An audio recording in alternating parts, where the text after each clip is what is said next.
Sveiki, šiandien atvykome į Telšių rajone įsikūrusį ūkį, kuris pasirinko būtent mūsų įmonę Saulės elektrinės ir kaupiklio sprendimų įgyvendinimui. Sprendimo įgyvendinimui pasirinkome Alfas gamintoją ir įrengėme 2 vienetus po 100 kWh talpos kaupiklius bei 2 hibridinius Alfas inverterius.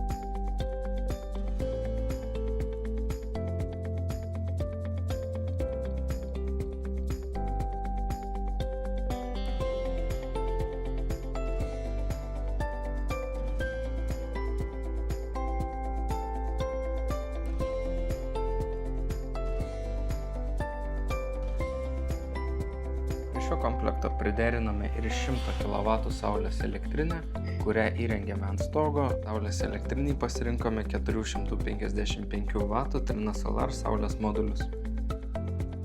Įrengtas kaupiklio ir saulės elektrinės komplektas per šių metų 5 mėnesius pagamino 27 MWh ir kaupiklis ūkiui padėjo padengti beveik 11,5 MWh elektros energijos sąnaudų.